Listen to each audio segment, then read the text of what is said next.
ศาสนาพุทธธรรมพระเป็นเจ้าของว่าวันใดต้องมีงาบตัวที่ได้สองในไว้บางเช้านี่ก็จ่าย387ทุกเดินสี่ใต้รองมาวันใด2 ครั้งที่คิดวันที่4เดินมาที่โซนเช้าในป่างสร้างคือธรรมรานาตาวิปัสสนาภาวนาหานยอดธรรมนาตาออกกำผลหาที่วัดป่าอนัตตาวิปัสสนากรรมฐานทำปอกวันนาเยืองนาโปงเผิงนาสารที่เว้นสีเสียงที่ดันดุนดีเมืองใจก็ตานในขอออมเตียนเท่าในอ่อนกันมาจ้างตื้อกันแล้วสังขารเลยโยกิยิ่งเจ้าเขาอยู่60 ฝ่ายที่ในทำปอกที่ใน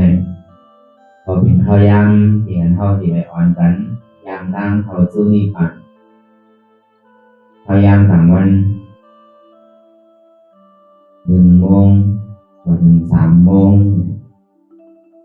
พอสมัยพวกเข้ากลางวันเนี่ยเขาคือมาทำดีทำตัวมันเย็นพวกกลางวันมาเนี่ยที่ทำมาอยู่ไม่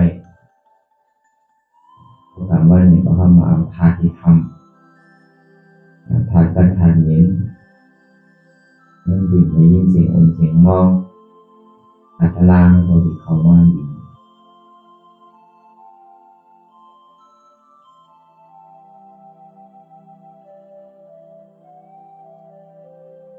ก็เป็นอันนี้แหละเป็นตอนนั้นเท่าที่ได้ซับแรงรายจ่ายด้วยกัน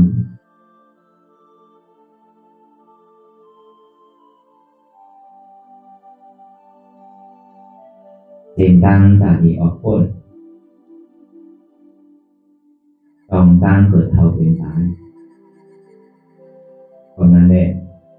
มันตั้งสุดในเกาะเขาทางการฝึกหากว่าถ้าต่างขาซ้ายคนใดเหมือนขาซ้ายก็ต่าง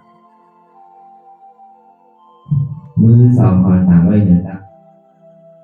ก็อย่าไว้ตัวซื่อๆดีเคียงหนักมีอย่างย่างหนักพอเขาเขียนคนจีนในความมันต่างสั่นแล้วให้พวกเขียนหนังล่าเนี่ยของคุณทำเขาสักที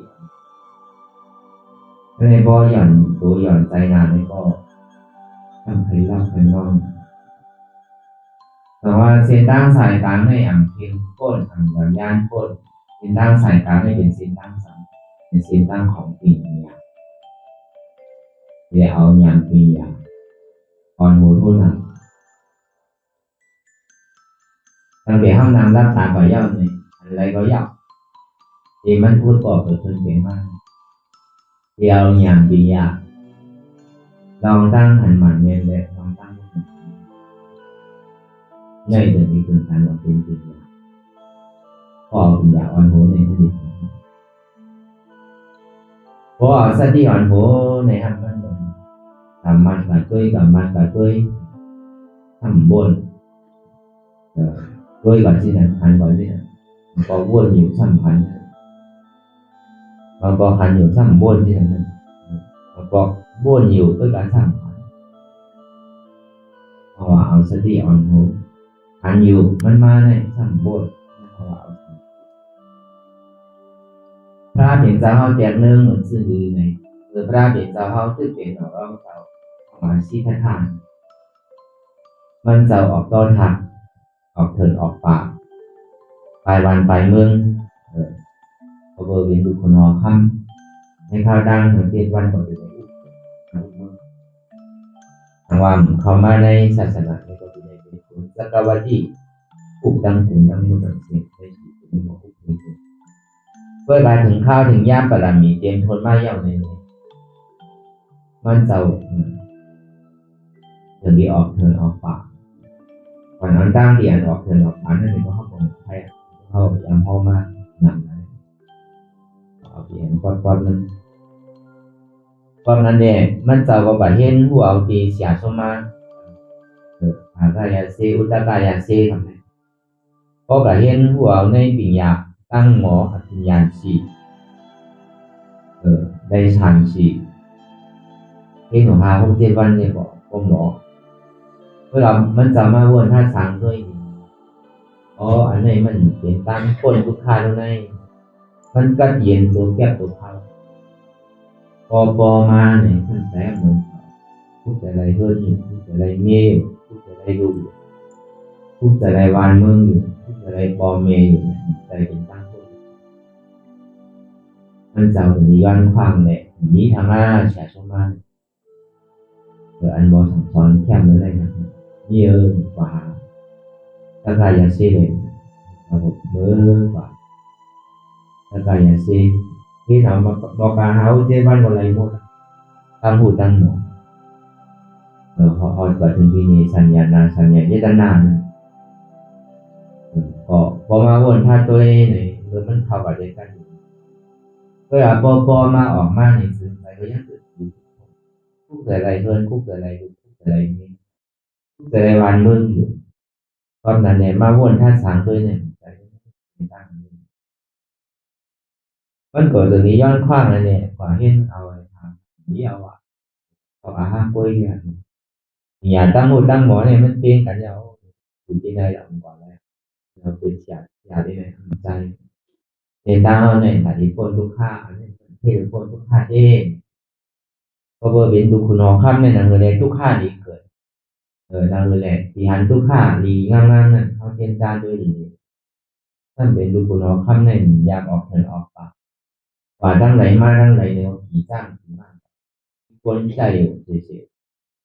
กินข้าวยามไหนกินใครนุ่งข้าวยามไหนนุ่งใครนอนเจอนอนคนนองข้ามchỉ cho cácท่านนั้นทางแค่ไว้นะพอสามหลังที่นั่งแต่ก็หมดหาปักนั่งซุ่มดงหนึ่งนั่งซุ่มหวายหาปักเดี๋ยวมวนห้องเพียงห้องความกาพ่อนแดดรอบไว้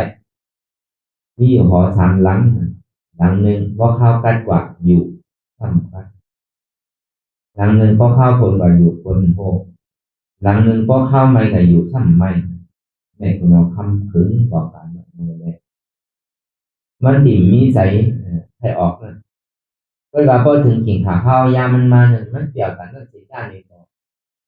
พวกนั้นในกินกูวันด้วยกูวันเฮ็ดอยู่กูวันก็มันหมดอิ่มแล้วแต่ว่ามีวันหนึ่งเศร้ามาเนี่ยจะมีว่านั่งซุมมันนั่นพูดตัวเลยปล่อยเปิดแบบภาวะการเป็นมันก็นอนคนก็มีมันก็นอนน้ำลายไหลมันก็บอกมือเขาทางนี้มือเขาเฮ็ดทางไหมนะเพราะนั้นพอเขานอนเนี่ยพูดตัวลูกถึงเมาเลยถึงนำเรานำยาก็กินเขากว่าก็ต้มนาต้มปากต้มทางเขาเนี่ยดีอันนี้ทางนี้เนี่ยก็เบอร์ยองอะไรมันทางนี้ไงมันก็ต่างเหมือนหนังหน้าไล่ที่แบบว่ามันวนมันในหอในเปี่ยวในใจก็ในเป็นหน้าหกเนี่ยเป็นหน้าไล่ที่ก็เหมือนอยู่จอมหมายาก็ดูในมันใจคนตัวขาดอะไรเจดูมันมีดูด้วยมีพอมันเป็นหมักอะไรอีดูในแต่ว่ามันจะนี้เกิดสามีก้าวเลยย้อนความไปเอาวันเอาเมื่อในคุณทีก็มาผ่านสักให้พ้นเท่าผ่านสังให้พ้นเป็นผ่านสังให้พ้นตายเจ้าผ่านสังให้บุญเจ้าเนี่ยก็จะนี้เกิดสังเวก้าก็ไล่ใหญ่ๆลงเนี่ยตั้งเท่าวันวานนี่ก็พอดีได้เท่าตั้งเปลี่ยนวันนี่ก็พอดีได้เปลี่ยนนู่นตั้งตายวันนี่ก็พอดีได้ตายก็กล่อมพาดองตั้งเกิดพ้นเท่าเป็นพ้นตายนี่ก็พอดีได้ทุกข์ทางนั้นเห็นเจ้าถึงนี้วนคุกใจเลยเลยอันมันสั่งถูกอันมันมีลองตั้งใจจิตใจจับใจแก้มในเดือดสีเป็นพระราชเนี่ยความปาฏิวัติก่อนหาเส้นตั้งแต่ที่ออกพ้นมนลองตั้งเกิดตั้งเท่าตั้งเป็นตั้งตายนี้มีอุปาทานมีใจจับใจจอยปวดเป็นเตายาหันป้าเลี้ยวเขาถึงเข้าป่าถ้าปิดอันเลี้ยวแคบกินก่อนใส่พาพอพึ่งเลี้ยวฝนก็พอพึ่งนั่นแดดออกพอพึ่งนั่นนอนจอมเงาไม่เงาตอกนอนจอมเถินจอมปากอันมันเหตุผลกลางคนที่นั่นอยู่ที่นั่นในตั้งทุกขาจริยาในข้าวตั้งอยู่หกปีย้อมพอปีย้อม2 เดือนนั่นก็เบอร์มันเจ้าอันนี้ฐานไว้ว่าต่อทั้งป้อมซุ่มกินทำก็ย้อมพ่อไว้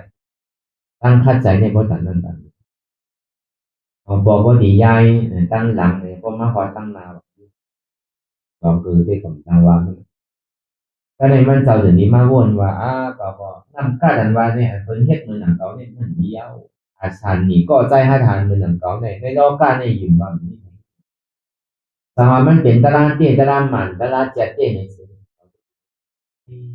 ชื่อก็เสียนตั้งเก่าเฮ็ดในพี่เดียวมันมาเดียวอันนั้นก็ห้างมันนี่แหละก็ในคุณทีเขาบอกถึงนี้มาเด็ดจริงทีเขามาผ่านสั้นเด็ดจริงตามสายหนึ่งพอมาเรียนสายหนึ่งเนี่ยมันเข้มข้นดีซึ่งรีทอมอ่ะจริงๆมันเข้มละลูกเสียนหนึ่งซ้ำหย่อนย่านป้นตีหนาก็ซ้ำรีทอมมันก็ทั้งเสียนหนึ่งนั่นเข้มก็อ่ำเข้มป้นหย่อนย่านก็อ่ำหย่อนย่านป้นเนี่ยมันจะดีมากวนมาอันเก่าที่เฮ็ดการตลาดหาจ้างออกคนลองทั้งทุกข้านี่พวกเก่ากลุ่มดีมากขาตัวขาใจเนี่ยกินข้าวซุ้มข้าวกินน้ำได้เก่าดีตายแล้วเก่าดิ่งในโทษในง่ายอ่ะมักตลาดปวดตลาดเก่งหนักบ่มดีด้วยในเอาเจียนจ้านี่ดีเด่นจะนี้มาวนว่าไม่อันวันนั่นไม่ดิบแต่ไม่ดิบไม่เดียนย่ำน้ำเลยมันดิบเหมือนกันทั้งสองก้อนเลย ถามว่ามันทั่วกันก็คือก็ยังมีน้องตั้งคัดใส่น้ำกัดค่าฐานขันเสียการในก่อการดีทุกเป็นให้ในอันนี้เปิงหนึ่งมันจะมาหมดก็ในไม่เดียนมันย้ำนำไม่แดงไม่อันมันย้ำนั่นก็มันนั่นนั่นก็คัดใส่เย็ดต่างหรือในก่ออาดีคือมันดุดเป็นไพ่มากเป็นไพ่มันจะวนก็ในส่วนนี้คู่ใจอะไรว่าไม่แหงเลยไม่แหงนั่นสังวามันคัดใจโคสีกันก่อซึ่งที่ดุดเป็นไพ่มันมามันจะเป็นมาวนแค่สามตัว มือกาหลังป้วนมานั่นเนี่ยก็เปิดเอาสัมเอาอย่างนั้นนาละเอาศีลน้ำหนักเอาสมาธิอ่อนโยนเลย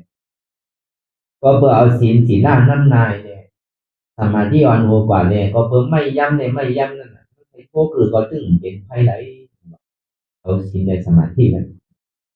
ก็ในไม่ย้ำในไม่ยังนั่นเนี่ยเอาสติในสมาธิเอาสติอ่อนโยนนั่นน่ะเนาะเขาก็พยายามพึ่งมาวันนั้นก็มาจะมาต้องกับครูสั่งครูเสียนตึก ยังในสังไปในสังนอนในสังลุกในสังกินในสังเกี่ยวในสังนั่นนะพระเป็นเจ้ายังพึ่งมาเอมองหนังเย็นสีไว้เลยหมายต้องตัวยาวนี่สัมหายเป็นกัดเย็นสีไว้นี้สังกบมาต้องวันสมาธิแต่ว่าไม่เดียนมันย้ำอยู่นั่นแต่ไม่เดียนมันยังนั่นมันใครโทษซื่อโทษอ่ะแต่ตัวมันถีตุเป็นให้หนึ่งเป็นไรวะพอเปิดเอาศีลสมาธิอ่อนหัวก็ตาดีอ่องมินตาดีไรโพที่ยันตาดีไรมังตราผลตราเนี่ยมีตังมัน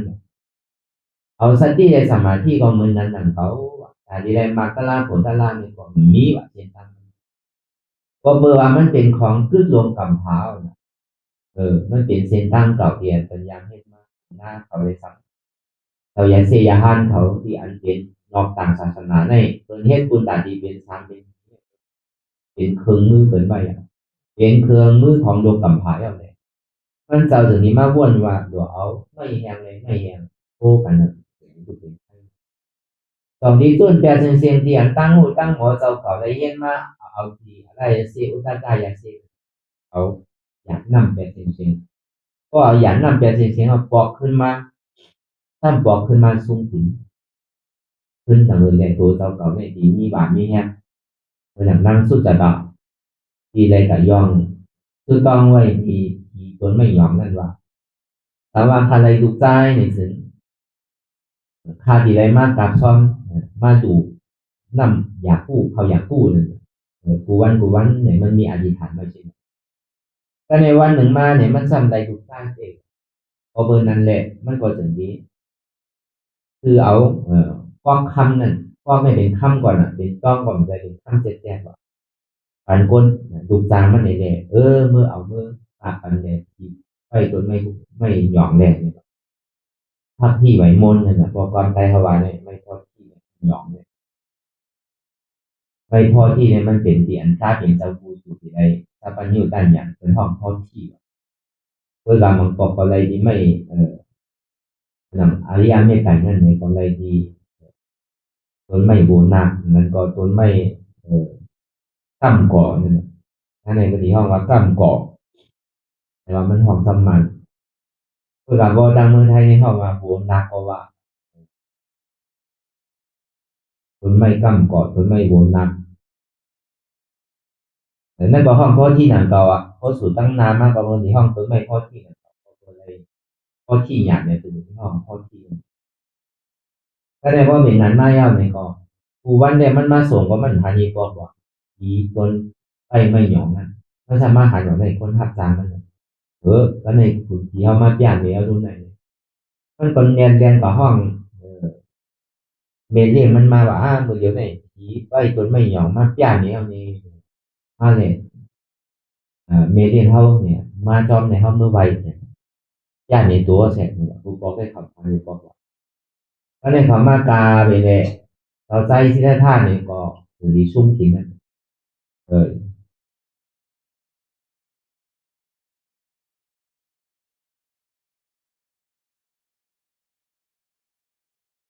ซุ่มกินอยู่ก็คือใน49 บาทว่ะ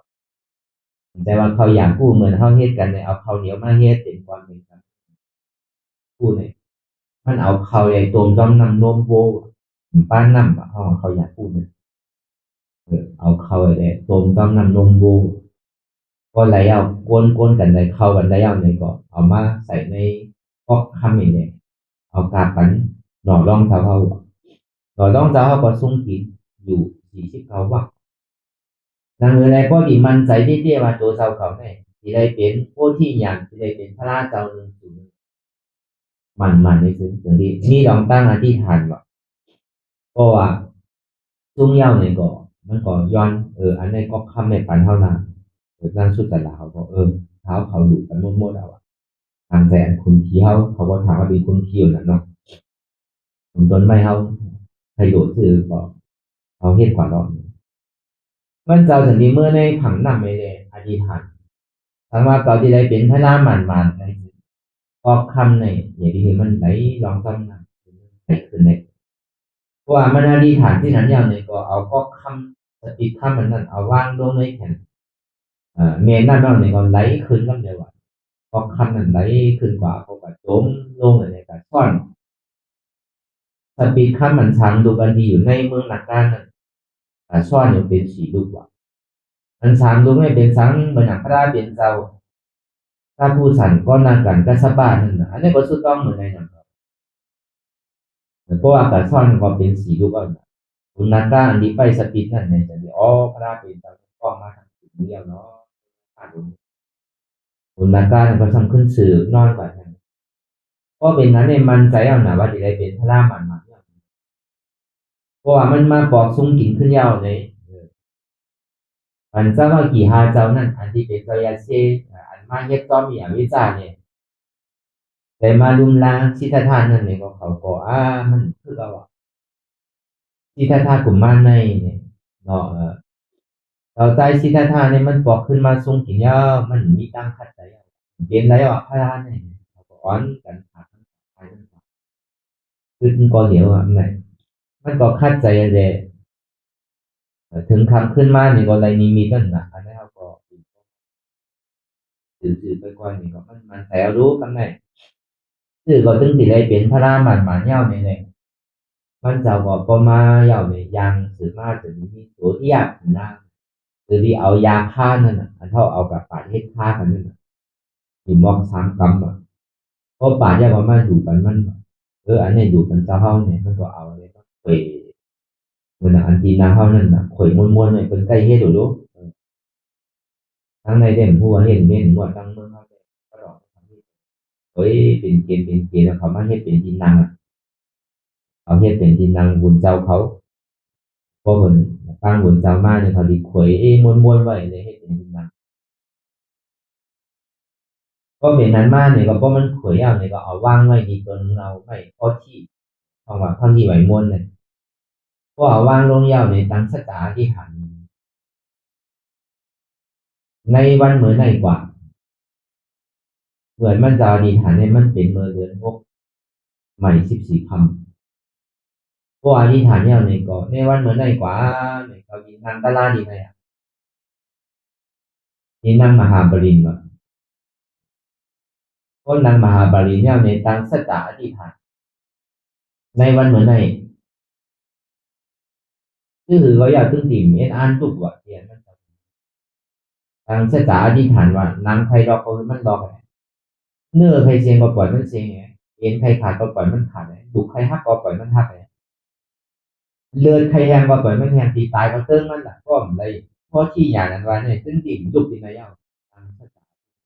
นางมหาบาลีวังว่าวังมากก็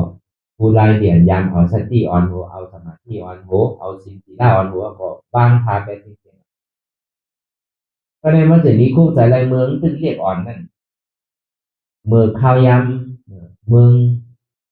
มันดีมีน่ะในเมืองไทยก็มีอยู่ต่อถึงเมืองเดียวเพราะข้าวยำเป็นหวานตาเลยทั้งเป็นไทยหน้าเลยทั้งด้วยเป็นก็เฮ็ดปอยหวานตาเฮ็ดปอยไทยหน้าแต่นี้มีคุณเอาคำมาหวานเสื้อหวานพันปันมันมีว่ามันเป็นวันมังกรวันหวานเสื้อพันเขานั่นพอเป็นนั้นเนี่ยคุณเอาคำเนี่ยก็ออกมาในเมืองเขาเนี่ยมาหวานเสื้อหวานพันเขา มันก็จะดีเลยอยู่ที่ตนเราไม่อันหนึ่งอะไรนั้นสมาธิไว้เนี่ยด้วยลมหายใจเขาออกคือมันเป็นตามสภาวะเขาลึกๆออกลึกๆเขายาวๆออกยาวๆพ้นเกิดแล้วตายตายแล้วเกิดป้องยาวๆยาวๆป้องทำว่าอะไรนั่นทำผู้คนอะไรทำให้เขาก็เข้าอยู่ให้ออกก็ออกอยู่เพราะสิ่งนี้คู่ใจอะไรที่นั้นเอาแรงมันนั้นเราไม่พอที่พอมาวนนั้นยาวในพอมันนั่งยาวในตั้งเจ็บตั้งเวทนาตั้งทุกข้าขานใจในมือหนังก้นแห้งหลง มันตื้อเราแขนกับกูก็ในหนึ่งไผ่ขาก็ในหนึ่งไผ่ตื้อกันเราเหมือนหนังเป็นสิงเลยนั่นเหมือนหนังเป็นตื้อไก่นั่นน่ะน้องเออสีถ้ามีสีขาโน้นตื้อเนี่ยก็ดีสีกามดว่าตั้งเทียบทุกข้าคานใจนะเออมันก็เหมือนหนังก้นสักพาว่ะถ้ามันได้ก็เนี่ยเนี่ยเป็นทางสีก็เลยต่อยกันยิดต่อยกันสักต่อยกันก็ต่อยกันยิงว่ะเออเช่นนั้นในซ้ำต่อยกันงอตัวเนี่ยก็เหมือนหนังป้าว่ะให้ก่อยให้มากก็เหมือนหนังป้าว่ะเออ con nắn còn mình nắn con hiang đồ này nè việc hàm quái tương tự tương chân này nè việc hàm quái để súng thay lúc lúc vậy đểเอาไก่ย่างให้ถ้าเอาเหมือนหนังพันมีเถอเนื้อเนี่ยเหมือนเป็นสีเนื้อสีฟ้านั่นเอาเกิดทุกตายเลยตั้งเสียบตั้งไม่เวทนานั่นลองถัดไฟเลยถัดลมนั่นมันก็เหมือนหนังก้นเนี่ยอ่านโฮเองโฮหมื่นโฮแสนมันเลยเอาหอกเอาเก็บเต้งเอาแต้งเอาแบบตั้งทุกท่าเลยนะที่หน่อยร้องเขาทุก mơ hồ đồ ngao phương man này mơ phải hắn tiết này em khúc tại đây rồi khúc tại đây hơn khúc tại đâyแต่วันเมืองคุกแต่ไรปีนอกคุกแต่ไรปอนไรเมย์พอมันเจียมาขนาดแต่มันคุกแต่ไรทั้งเอามันหายว่าจริงๆอ๋อมันใครเปลี่ยนคือก็เปลี่ยนอ่ะมันใจของเขาดูเนี่ยเหมือนเขาหาที่ติดมันเดียวเขายังคือราเป็นเสาเจอก็เบอร์สั่งในเจี๊ยบว่าแต่นั้นเปิดเป็นหน่อร่องเสาหนักเนาะหนูมีฉาชุมาทางลูกเขาจะติ่งสันนั่นนะก็เขาเต็มเทียบสันนั่นนะเขา rồi có bên ngõ long tàu là có bơ sang này có bơ bà đà mì mất tàu mình kiếm gì ở thì ở sang thai bay sen tầm phán thì mình kiếm gì mình to trẻ đây ở sáng mà sang thai thai nhé cho bênนั้นในข้าวตั้งพวกปีย่อมสองเดือนนะแค่ต่อถึงมันก็เจหนูเสียสังไทยไปเอานำกัดนำพัฒฐานเอาอายุอาศักใส่ใจแยกเอาพลังมีได้ถึงดีเจ๋งมากตอนนั้นข้างอยู่ที่อาสังไทยก็ยังไปเจ๋งลูก วิจารณ์ทุกภาคจะดีอย่างเดินเช่นนั้นก็เก็บเปลี่ยนกันนั้นในเหมือนเท่าวางมากเหมือนเจ้าอ่ะยังเปลี่ยนอันเจ็ดอันเกี่ยเท่ากับใครว่ากันนะทำกูเข้ากูกันก็เวลานั้นอ่ะเพราะเป็นนั้นมาเย้าเนี่ยก็อยู่ว่าก็ปรุงหายกว่าว่ะเพราะมันเจี๊ยแต่นั้นมากก็เหมือนหนังใจขาดใจในหลบล้อการลงในแจกเดี๋ยวย่อยกับเมื่อว่ะก็แจกลงไปเอาเนี่ยก็สักพอขึ้นเมื่อหันอธิการได้พ้นมากว่ะตัวเจ้าเก่าในนี้เป็นสังมาก từ thế ngân hàngตัวเราเขาอย่างก็ในสัตวรรษตั้งหมดตั้งสิ้นในทุกปีไหลมาในปฐมมาอ่อนตั้งสุดในทุกปีไหลปอที่ไหลมาในผู้ขึ้นบนที่การลาบนมาเนี่ยตัวเราเขาในทบในญาสังมาในเป็นสังมาเพื่อความในผู้สิ่งในปฐมมายามภาวะปฐมมายามเนี่ยก็เอาตั้งแต่ภาวะนาที6 โมงถึง10 โมงเนี่ยปฐมมายามตุติยายามนั่นเอาตั้งแต่10 โมงต่อถึง2 โมงนี่ก็ có hết thế này phải ao này có xămขึ้นอันนั้นการตั้งนานทำก่อนเป็นสื่อมีสื่อก่อสื่อทำไรหูตีกาตีทำก่อนตั้งนานเนี่ยเป็นสื่อสัตวาตัวไหนพอตายแล้วท่านดีกับเกิดเป็นสังมันดูตีไหนมามันเห็นอาจองสังไว้ต้องกับก่อสื่อต้องกับอยู่เพราะว่าปุ่งไหลเมืองไหลที่ไหลออมไหลเนี่ยหันมุดมุดก็ในพอถึงตุติยายามมาเอาตั้งเสนาอีก2 โมงต่อถึง6 โมงเพราะว่าอาสวะขยานเนี่ยอาสวะนั่นบอกว่ากิเลส30 ตัวในกวายแบบว่าก็กวายแบบเราขึ้นมาเป็นสมาสัมพุทธะก็ขึ้นมาเป็นสมาสัมพุทธะอย่างในพระเป็นสาวถึงที่ขึ้นออกอวิชชาปัจจยสังขาราเห็นเขาไปเอามาต่างกันอันนี้การที่สังขารอนัตตาอนาอวิชชาปัจจยสังขาราอวิชชาก็เบอร์ทำมีอัมพันธ์ทำใจอัมผู้ปัจจยปันตรงขึ้นลงตายเอาเกิดแล้วตายอันนับขับเลยตั้งนานนั่นในสัมผัสใดเกิดตายทั้งตัวอยู่ก็ผู้ก็เบอร์ทำมีอัมพันธ์ทำใจในอัมผู้ที่เราเลยการเนี่ยเกิดตั้งหลังบนมากกว่าเหมือนกันตั้งนานในเขาสัมผัสเป็นนั้นเขาถึงดีว่าอวิชชาบอกว่าสัตวะตั้งโมตั้งเสียงเนี่ยเพราะว่าอวิชชาก็เบอร์ทำมีอัมพันธ์ทำใจอัมผู้เนี่ยที่ใดเกิดแล้วตายเอาเกิดอันใดตายเกิดมานั้นอ่านนับขับอะไรที่ใดเดียนมันมีดีอยู่ตั้งเช้าในซึ่งมีเป็นที่ผ่านตั้งนานที่ใดเกิดตายเอาเกิดทั้งนั้นในกองเมืองนั้นต่างเขาตั้งมีที่สุดที่ซ้ำที่เสียไรก็เปิดทำมีอันพันทำแต่ผู้บอกบอกว่าอันตัวมีอยู่หนักขันธาตั้งบนตั้งเสียงสังขารตั้งบนตั้งเสียงเนี่ยก็เปิดทำมีอันพันทำแต่ก็เป็นถ้าได้สันปิตาสุรกายนาได้ในสังเป็นพวกในสังเป็นผีปัทมาผีจันผีพวกผมนั่นในสังเป็นสังปัทมาตุติยาขึ้นว่าจอดถึงทีนี่สัญญาณสัญญาจะตั้งนานก็เปิดทำเมี่ยมหันทำแต่อันพูดเลยที่ได้ตายแล้วเปิดเรียบร้อยในพระเบญเจ้าอื่นออกปากออกตั้งสุดในอภิสัตตยาสังขารนี้มือสุดมือเสียงก็เบอร์นั้นเนี่ยเขาบอกขึ้นมาด้วยที่อันว่าอย่างที่ยาอ่อนโหอันว่าในมันเหมือนไม่แหมไม่แหมมันโทใส่กันบอกถึงรูปเป็นไทยลองเอาสติสมาธิอ่อนโหเอาศีลสีดาอ่อนโหนั่นโทเกิดความเป็นเมื่อนั้นไม่รีบเลยไม่รีบโทสื่อความทุกข์เป็นไทยพอเบอร์นั้นเนี่ยเอาไม่แหมไม่แหมโทสีกันในถึงนี้ทุกออกเป็นไทยมาเอาอย่างปียาอ่อนโหห้องว่าสมาธิที่ตั้งหาดันมันเนี่ยอันสภาวะเดียนมันเจ็บแกนต้องก่อนเนี่ยสาริมันบอกขึ้นอยู่ในมันใจเก่าตัวในมันใจเก่าอันเท่าว่ามาเหมือนสักบอกว่าอันเท่าไรเอาอยู่นานพันธาภาเปิดนั่นอยู่มันพระราสังขารให้ในก็ได้ว่าเป็นอธิษฐานเหมือนพระเป็นเจ้าอธิษฐานในตัว2 ชั่วโมงในเท่าว่าห้ามมา12 ชั่วโมงถ้าเป็นเจ้าเนี่ยอนุ12 ชั่วโมงก็ยังมาเถอะทำว่าเป็นพระราในวันหนึ่งก็ยาวตึ้งดีนั่งที่ไหนเดือนหนึ่งก็ยาวตึ้งดีนั่งที่ไหนปีหนึ่งก็ยาวตึ้งดีนั่งที่ถ้าเป็นเจ้าเนี่ยเขาเด็กก็เขาว่า2 ชั่วโมงก่อนเนาะ2 นาที3 นาทีออนตั้งเลยก่อนเขาก็มาพัดเคพระราเป็นเจ้าหนึ่งก็ทางว่าภายในไว้แต่ก็เห็นเหมือนพระเป็นเจ้าทีไรเห็นทัดกันด้วย3 วัน 4 วันเนี่ยเราดีโทษอยู่พระราเพราะภายในไว้แต่ก็ทีไรอยู่ทำไปทำมันหนึ่งเขานำถึงมึงแยกเลยก่อนถึงหมดไรอยู่นำทัดกันนะเพราะวันหนึ่งไรก็2 วันไร3 วัน3 วันไร4 วันนั่นนะ5 วันในไทยอันนี้ที่ขึ้น7 วันด้วยไล่มาได้มันตึงนี่มันตึงในหมันบานน้ำสุดก็อย่างนี้พ้น7 วันนำ7 วันทัดกันเต็มไปนะต่อก็เป็นนั้นมากเขาดีได้นะครับในก่อนนั้นนำเก่านะในข่าวตั้ง2 ชั่วโมงในปีนี้เขายาวก็ต้องดีเย็นอันทุกในระยะอธิษฐานของเขาเนี่ยดูยาวนางไทยเราปล่อยมันดอกเนื้อเลยเจงปล่อยมันเจงเองมันผ่านถูกให้ฮักปล่อยมันฮักเดินพยายามปล่อยมันแห้งก็ว่าเอิญก็ประกอบเอิญลูกประกอบเอิญวงประกอบวงยาวไม่ได้ขับเลยว่าเป็นปล่อยเลยอาจารย์เป็นคนหมอโต้เลยเทียบในคนหมอช่วยลูกค้าคนหมอเสียหมดเลยก็ vừa không để có những xuống nên này họ dạng thì nhà on vuông và có vừa tăng hành mình men dư say nhau thì mà mình tại có hao dạng thì tự đó là bảo bởi vìมันเป็นอยู่มีอยู่มันเดียวเนี่ยอันเจ็บแกนต้นต่อที่ชั้นเนี่ยมันเป็นว่าอยู่พาเทียนมันสื่อเป็นกลุ่มมีดอนมีแกนทั้งไปเป็นคือก็เป็นกว่าภาวะการเป็นยุคที่มันเป็นอยู่นั้นวิญญาณนั้นถ้าพูดว่ามันเป็นซัพพอร์ตทางที่นำโน้ม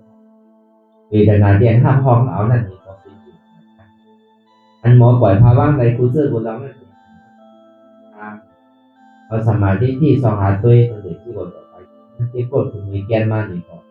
โอ้เนี่ยก่อนใจเก่าตรงนี้อันนั้นหาเจ็บหามมีเอวขึ้นเอวมีจ้องเจ็บจ้องนี่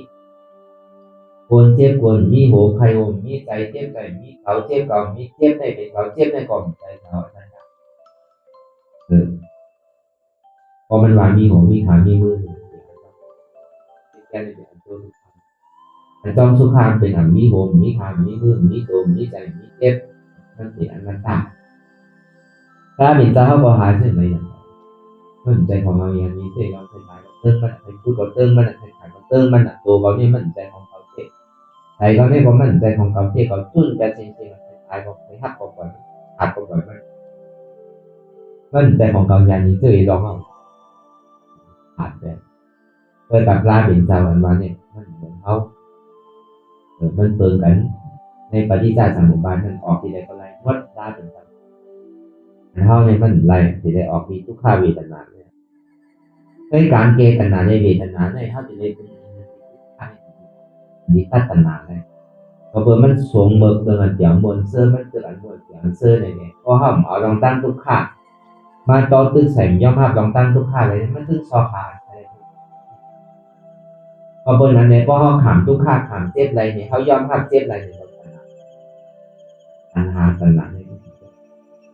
ก็อะไรเลยย่อมหักทุกข้าย่อมหักเจ็บอะไรเลยผมจนแต่ดีหักมันใดอยู่ในสิ่งไม่ใช่เจ็บคนคือในแก้มาก่อนผมขั้นดึงหมายไปหาห้องหักมันใดอยู่ในสิ่งเด่นแต่นานวันนี้มันจะให้จืดอันมันเกิดในกบเบอร์มันขาดเจ็บขาดทุกข้าขาดลองตั้งขันใจเลยมันหาลองได้กูสังเกตตัวเลยมันติ่งเจ็บเลยตัวนั้นเลยขันใจเนี่ยก็มันหาลองไล่ใครไปกูเจอกูหรอกกูไปมันก็เอาใจไปบางปอก็เอาเจ็บไปบางปอก็เอาอายุไปได้ไปเนี่ยไม่มีหลายไปแต่ว่าเขาขึ้นในไปเรื่องใจบางปอมันเจ็บมากก็เอาใจกับไว้ทีนึงแกเนี่ยเจ็บก็ปล่อยไว้หรอกอันนี้ก็เป็นไล่ไปแต่ว่าเขาหนุนขึ้นในไปใจอันนั้นมันเป็นไล่ไปที่ดึกหนัก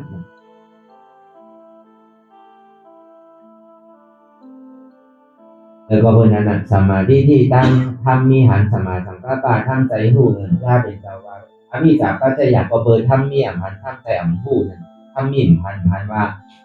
เป็นนั้นตาทำใจหมู่ผู้ว่ามันเปลี่ยนตาเนี่ยมันมีสองอันเนี่ยก็อย่างพอเขาทำมีก็หันทำใจเนี่ยก็หูเขาก็เลยหาพระเป็นเจ้าก็บอกพระเป็นเจ้าเนี่ยเป็นคู่เป็นฉาชุมาเอาอย่างเนี่ยมันเจ้าในมาปางนี้เป็นหน้าเขาในมีฉาชุมาด้วยลาเป็นเจ้าเนี่ยมีนะลามหาหลักได้นะก็ปรามีเพียงก็ไรเป็นรูปพุทธะเนี่ยมีเนาะอันเขาในสัมมีเนาะมีเสียสมมาเนาะบอกว่าเป็นตั้งที่ลาเป็นเจ้าหามายังไม่เข้าตั้งเสียสังไคไปใช้คำถามเนี่ยเอามาบอกแจ้งเรื่องปัญหาอย่างเนี่ยบอกว่าลองหยาบมันว่าได้มันหยาบเลยมันมีที่เขาบอกแจ้งเรื่องใส่เขาโดดได้มีหมักตาสมาธิที่หมักตาสมาสังกัปปะทำมีเนี่ยก็เขาก็หันทำใจเนี่ยก็เขาก็มีสองตัวเนี่ยแกเอาอย่างที่อยากอ่อนโหดเลยเมื่อหนังไม่แห้งเลยไม่แห้งก็มาสีกันก็ตึ้งดีลูกเป็นไพ่หมักสมาธิที่หันทุกข้าสมาสังกัปปะวนมาทุกข้าให้เป็นอนัตตาหันอยู่ผู้อยู่มีอยู่หันเจ็บผู้เจ็บในมีอยู่ด้วยการเจ็บเป็นใจเขาหันทุกข้าผู้ทุกข้ามีอยู่ทุกข้าเนี่ยด้วยการทุกข้าไม่มันเนี่ยเขาบอกที่ไหนแกมันก็ทางปึงเนี่ยหันอยู่ผู้อยู่ย่อมภาพว่างเป็นอนัตตาอันหันอยู่ได้เป็นอยู่อันผู้อยู่ได้เป็นวิญญาณถ้าบนนั้นเป็นเวทนาอันว่างอะไรนี่เป็นธรรมะอันนี้ก็เอาในเหตุการณ์ก่อนทำมีหัน อันว่าใจหูเกาขาเกามือเกาใจตัวเกาใจเกาใจเจ็บเกาทำใจหัวมันเป็นอนัตตาทำมีหันเจ็บแก้นต้มต่อที่สร้างสรรค์ไว้คงใส่มันก็นอนแข็งสู้ถึงสัญญาจึงอยากเป็นผู้ทำใจหัวเจ็บแก้นต้มต่อที่สร้างสรรค์ไว้คงใส่มันก็นอนแข็งสู้ถึงสัญญาจึงอยากเป็นผู้ทำมีหันเจ็บทำใจหูเจ็บเป็นอนัตตาทำมีหันทุกขาทำใจหัวทุกขาเป็นอนัตตาในก็เขาวนยาวเขายาวหนึ่งเนี่ยดีว่าใครดีว่าเพิ่มขนาดก็เปลี่ยนกันว่าวนเราถึงเจ็บมันพอสุดวนเราถึงทุกขามันพอสุดตัดเราถึงอัตตามันพอทุกข์แต่ที่มันพูดบอกถึงเป็นมากหนึ่งก่อนคือเขาพอหมอวนวางแก้การเปลี่ยนอนัตตาไว้